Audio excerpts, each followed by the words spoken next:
तो अगर आप दिन के 6-7 घंटे भी पढ़ाई कर रहे हो लेकिन आप कंसिस्टेंट हो तो डेफिनेटली रिजल्ट तो आ जाएगा। तो कंसिस्टेंसी एक दिन की बात नहीं होती है, सालों की मेहनत होती है। कि मैंने कहा मेरी तैयारी थी वो काफ़ी लंबे वक्त से मैं उसमें लगी हुई थी। तो जो कंसिस्टेंसी होती है और जो आप डिसिप्लिन मेंटेन करते हो थ्रू आउट, वो एक जो मेरे लिए की फैक्टर रहा है। मुझे ज़रूरत नहीं पड़ी, मैंने 7-8 घंटे पढ़ाई करी, कंसिस्टेंटली करी, तो मेरा हो गया। यूपीएससी का रिजल्ट आ गया है और यूपीएससी के रिजल्ट में प्रियांगी मेहता ने 261 रैंक ला करके पूरे बिहार का नहीं बल्कि भारत का नाम रोशन की है। और आपको बता दें कि पिछली बार जब बीपीएससी का रिजल्ट आया था, बीपीएससी के एग्जाम में भी, बीपीएससी 68वीं के एग्जाम में भी ये पहले नंबर पर आई थी। इनसे जानते हैं कि आखिर क्या राज है, कैसे तैयारी करते हैं कि ये हर एक एग्जाम में टॉपर बन जाती है। सबसे पहले बहुत बहुत स्वागत है बिहार जंक्शन में। जी आपका धन्यवाद और बधाई है कि आप यूपीएससी टॉपर बन गई। जी आपका बहुत बहुत धन्यवाद। हमारे दर्शकों को आप बताना चाहिएगा कि क्या तैयारी करती है, कैसे तैयारी करती है कि आप बीपीएससी भी टॉपर कर गई और यूपीएससी का एग्ज़ाम हुआ उसमें भी आप टॉपर ही कर गई। क्योंकि जैसे कि मैंने कहा मेरी तैयारी थी वो काफ़ी लंबे वक्त से मैं उसमें लगी हुई थी। तो जो कंसिस्टेंसी होती है और जो आप डिसिप्लिन मेंटेन करते हो थ्रू आउट, वो एक जो मेरे लिए की फैक्टर रहा है जो भी मैंने एग्ज़ाम्स क्लियर किए उसमें।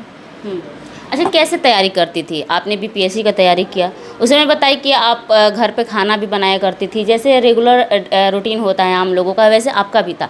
क्या ये फैक्ट है कि रेगुलर रूटीन के साथ कोई यूपीएससी और बीपीएससी टॉपर बन सकता है? डेफिनेटली, अगर जैसे कि मैंने कहा कि डिसिप्लिन चाहिए होता है, तो अगर आप दिन के 6-7 घंटे भी पढ़ाई कर रहे हो लेकिन आप कंसिस्टेंट हो तो डेफिनेटली रिजल्ट तो आ जाएगा। तो 6 घंटे पढ़ाई करने के बाद बाकी वक्त में आप क्या करते हो?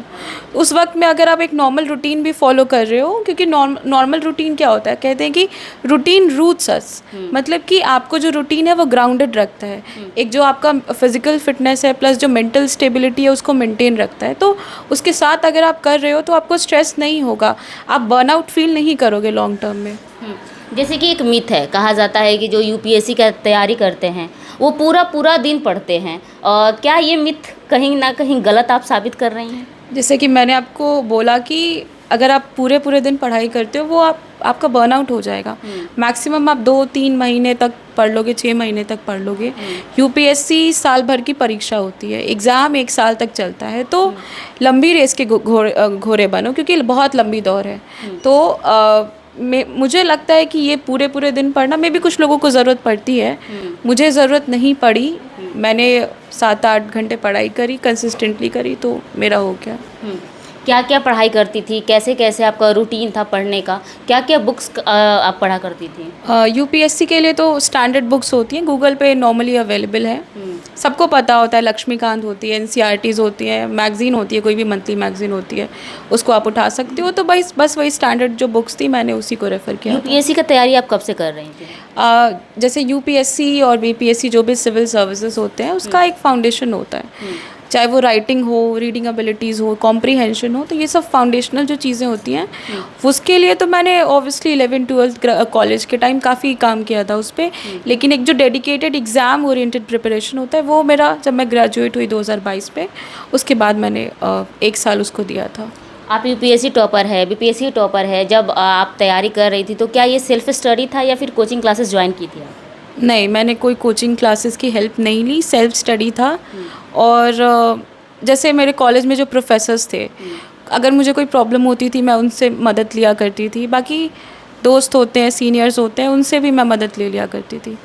अच्छा, सबसे ज़्यादा जो यूपीएससी में हार्ड माना जाता है, मैंने पिछली बार भी पूछा था, वो इंटरव्यू सेक्शन को माना जाता है कि इंटरव्यू काफ़ी हार्ड लेवल पर होता है। और काफ़ी ऐसे स्टूडेंट्स हैं जो यूपीएससी और बीपीएससी का तैयारी करते हैं तो सबसे ज़्यादा डरते इंटरव्यू से ही हैं। तो क्या चीज़ें होनी चाहिए इंटरव्यू के लिए, जैसे कैसे आप जा सकते हैं, कैसे तैयारी कर सकते हैं? इंटरव्यू जो होता है वो 1 दिन की प्रक्रिया होती है, लेकिन उसकी तैयारी ज़िंदगी भर की होती है। तो ऐसा कुछ नहीं है कि आप ये कर लो तो इंटरव्यू में अच्छा परफॉर्म करोगे, क्योंकि जो पर्सनालिटी है वो ओवरनाइट नहीं बनती, वो पूरी लाइफ का अक्यूमुलेशन होता है। तो आपने कम्युनिकेशन स्किल्स पे काम किया है कि नहीं, आप लोगों से जब बात करते हो तो वो एक एम्पैथी, एक ट्रस्ट, एक कॉन्फिडेंस बिल्ड कर पाते हो कि नहीं। कुछ चीज़ें इंट्रिंसिक होती है, कुछ लोगों से बात करके आपको अच्छा लगता है, कुछ लोगों से नहीं लगता। तो बहुत सारे फैक्टर्स होते हैं जो इंटरव्यू में आपको या तो पुश कर सकते हैं या तो पुल कर सकते हैं। वो एक दिन की कोई बात नहीं होती। क्या क्या चीज़ें नोट की जाती है? जैसे कि हम इंटरव्यू रूम में एंटर करते हैं तो क्या क्या चीज़ें उस समय नोट की जाती है? क्योंकि आप गई होंगी वहाँ पर, तो आप कैसे वर्क करके गई होंगी, क्या ड्रेसअप हुआ होगा, ये सारी चीज़ें नोट की जाती है।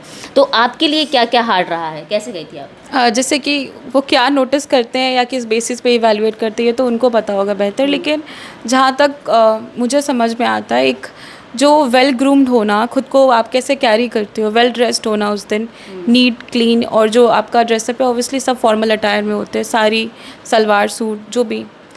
तो आप दिख कैसे रहे हो वो भी मैटर करता है, आपने अपने बाल अच्छे से किए हैं कि नहीं, और जब आप चल रहे हो तो वो क्लमजी वॉक नहीं होनी चाहिए, एक कॉन्फिडेंटली आप वॉक कर रहे हो।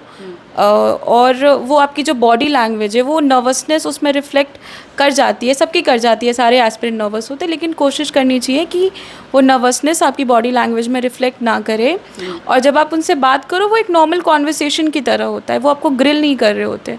तो कोशिश करो कि फेस पे वो जो स्ट्रेस होता है आप, क्योंकि जब आप स्ट्रेस में होते हो तो आप बहुत इजी चीज़ें भी गलत करते हो, तो नॉर्मल रहो एकदम। आप अपना जो बॉडी लैंग्वेज है उस पर ध्यान रखने की ज़रूरत होती है।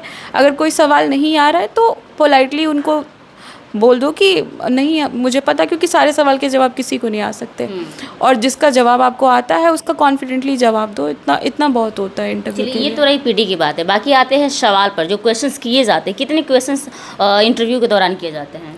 वो तो डिपेंड करता है, जैसे कि अगर किसी एक क्वेश्चन में आप उलझ गए या एक क्वेश्चन में वो काउंटर क्वेश्चंस करने लगे तो वो क्वेश्चन 10 मिनट तक चल सकता है, अदरवाइज़ वो चाहे तो 5 मिनट के अंदर 3 क्वेश्चंस कर सकते हैं, तो डिपेंड करता है वो। प्रियांगी मेहता के लिए सबसे हार्ड क्वेश्चन क्या लगा था इंटरव्यू रूम में? ऐसा हार्ड क्वेश्चन तो कुछ नहीं था, मतलब कुछ क्वेश्चंस थे जो काफ़ी कॉम्प्लिकेटेड थे, जैसे कि इंडिया पाक के रिलेशंस पे या फिर इंडिया इजराइल के रिलेशंस पे, क्योंकि जो जनरली फॉरेन पॉलिसी होती है, जो गवर्नमेंट का स्टैंड होता है वो थोड़ा कॉम्प्लिकेटेड होता है, तो उसमें एक बैलेंस्ड आंसर देना बहुत ज़रूरी होता है। जैसा कि आपने बताया कि इंटरव्यू जब हम देने जाते हैं तो कोई बेसिक वो नहीं रहता है कि हम लोग को लिमिटेड क्वेश्चन ही आएंगे, कहीं से भी आ सकते हैं। तो क्या क्या चीज़ें पढ़ने की ज़रूरत होती है इंटरव्यू के लिए? जैसे कि मैंने बोला कि वो क्वेश्चंस कहाँ से करेंगे किसी को नहीं पता। जैसे कुछ लोग कहते हैं कि डैफ को अच्छे से प्रिपेयर करो, उन्होंने मेरे से डैफ जो डिटेल्ड एप्लीकेशन फॉर्म होता है उससे एक भी क्वेश्चन नहीं करा, तो वो डैफ से करेंगे, वो करंट इवेंट से पूछेंगे, आपके ग्रेजुएशन से पूछेंगे, वो किसी को नहीं पता होता।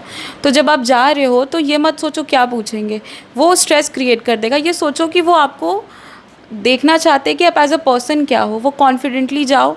सवाल के जवाब नहीं आते कोई फ़र्क नहीं पड़ता, लेकिन आप एक ब्यूरोक्रेट बनने जा रहे हो तो एक जो खुद पे कन्विक्शन होना चाहिए कि कुछ भी हो मैं डील कर लूँगा, वो कॉन्फिडेंस रिफ्लेक्ट करना चाहिए आपके फेस पे। क्योंकि यूपीएससी में 261 रैंक आपका आया है, तो क्या लगता है कि आईएएस का पोजीशन आप लीजिएगा? क्या होप्स है आपका? वो तो जैसे कि मैंने बोला कि अभी तो लिस्ट आती है, फाइनल लिस्ट आई है, कैडर अलॉटमेंट सर्विस प्रेफरेंस, वो यूपीएससी बाद में जारी करती है, तो वो उसके हिसाब से जो अलॉट होगा वही लूँगी।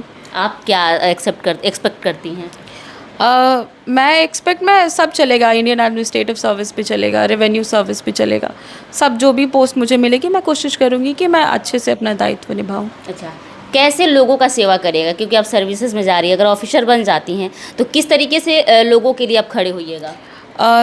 ब्यूरोक्रेट सिस्टम का पार्ट होते हैं, तो आपके पास जो पावर होती है, जो रिस्ट्रिक्शन होता है, वो उसके हिसाब से आप जितना कर सकते हो मैं पूरी करने की कोशिश करेंगे, क्योंकि मैं पूरा सिस्टम नहीं हूँ, मैं सिस्टम का एक पार्ट हूँ।